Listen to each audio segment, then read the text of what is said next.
son Fils éternel. Voici la servante du Seigneur, que tout se passe en moi selon ta parole.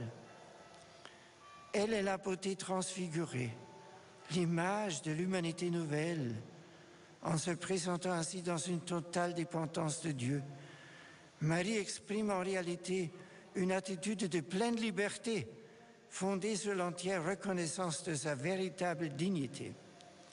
Ce privilège nous concerne nous aussi, car il nous dévoile notre propre dignité d'homme et de femme, marquée certes par le péché, mais sauvée dans l'espérance, une espérance qui nous permet d'affronter notre vie quotidienne.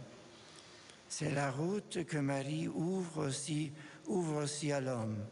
S'en remettre pleinement à Dieu, c'est trouver le chemin de la liberté véritable, car en se tournant vers Dieu, l'homme devient lui-même. Il retrouve sa vocation originelle de personne créée à son image et à sa ressemblance. Chers frères et sœurs, la vocation première du sanctuaire de Lourdes est d'être un lieu de rencontre avec Dieu dans la prière et un lieu de service des frères, notamment par l'accueil des malades, des pauvres et de toutes les personnes qui souffrent. En ce lieu, Marie vient à nous comme la mère, toujours disponible aux besoins de ses enfants. À travers la lumière qui émane de son visage, c'est la miséricorde de Dieu qui transparaît. Laissons-nous toucher par son regard qui nous dit que nous sommes tous aimés de Dieu et jamais abandonnés par lui. Marie vient nous rappeler ici que la prière, intense et humble, confiante et persévérante, doit avoir une place centrale dans notre vie chrétienne. La prière est indispensable pour accueillir la force du Christ. Celui qui prie ne perd pas son temps, même si la situation apparaît réellement urgente et semble passer uniquement à l'action. Se laisser absorber par les activités risque de faire perdre à la prière sa spécificité chrétienne et sa véritable efficacité. La prière du rosaire, si chère à Bernadette et aux pèlerins de Lourdes, concentre en elle la profondeur du message évangélique. Elle nous introduit à la contemplation du visage du Christ. Dans cette prière des humbles, nous pouvons puiser d'abondantes grâces. La présence des jeunes à Lourdes est aussi une réalité importante. Chers amis, ici présents ce matin, réunis autour de la croix de la Journée mondiale de la jeunesse,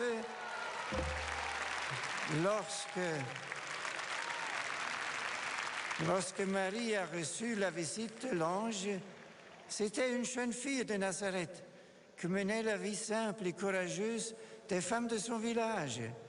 Et si le regard de Dieu s'est posé de façon particulière sur elle, en lui faisant confiance, Marie peut vous dire encore qu'aucun de vous n'est indifférent à Dieu. Il pose son regard aimant sur chacun de vous et vous appelle à une vie heureuse et pleine de sens. Ne vous laissez pas rebuter par les difficultés. Marie fut troublée à l'annonce de l'ange venu lui dire qu'elle serait la mère du Sauveur. Elle ressentit combien elle était faible face à la toute-puissance de Dieu. Pourtant, elle a dit oui sans hésiter. Et grâce à son oui, le salut est entré dans le monde, changeant ainsi l'histoire de l'humanité. À votre tour, chers jeunes, n'ayez pas peur de dire oui aux appels du Seigneur.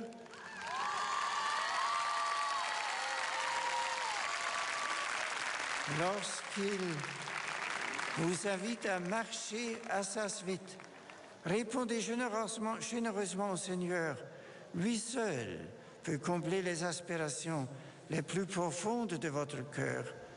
Vous êtes nombreux à venir à Lourdes pour un service attentif et généreux auprès des malades ou d'autres pèlerins, on vous mettait ainsi à suivre le Christ serviteur.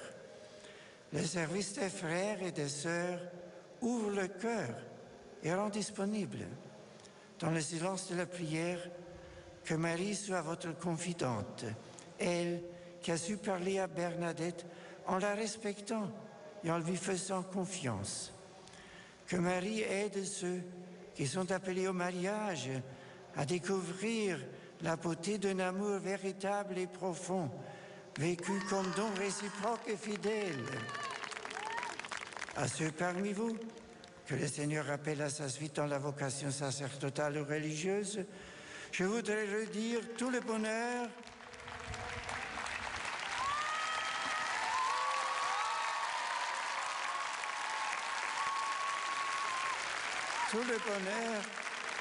qu'il y a à donner totalement sa vie pour le service de Dieu et des hommes, que les familles et les communautés chrétiennes soient des lieux où puissent naître et s'épanouir de solides vocations au service de l'Église et du monde.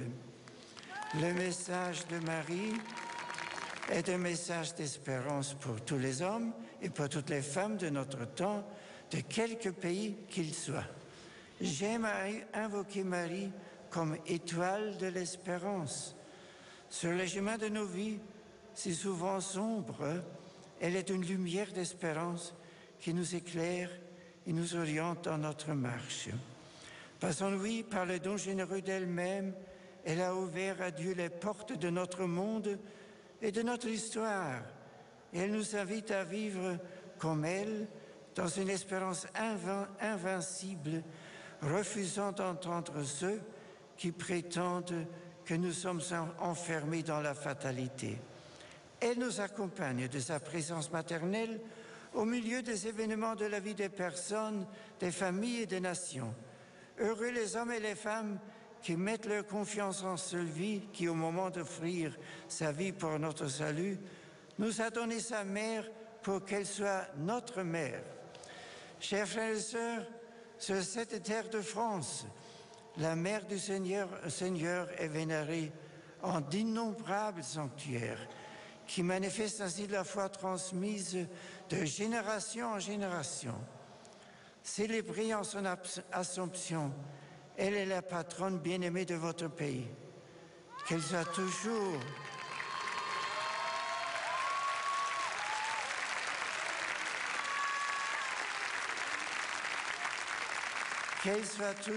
honorée avec ferveur dans chacune de vos familles, dans vos communautés religieuses et dans vos paroisses. Que Marie veille sur tous les habitants de votre beau pays et sur les pèlerins venus nombreux d'autres pays célébrer ce jubilé. Qu'elle soit pour tous la mère qui entoure ses enfants dans les joies comme dans les épreuves. Sainte Marie, Mère de Dieu, notre Mère, enseigne-nous à croire, à espérer et à aimer avec toi. Indique-nous le chemin vers le règne de ton Fils Jésus. Étoile de la mer, brille sur nous et conduis-nous sur notre route. Amen.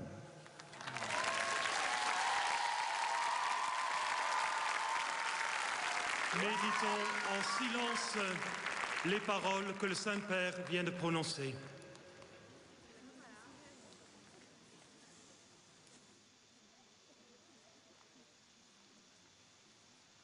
Credo in unum Dei.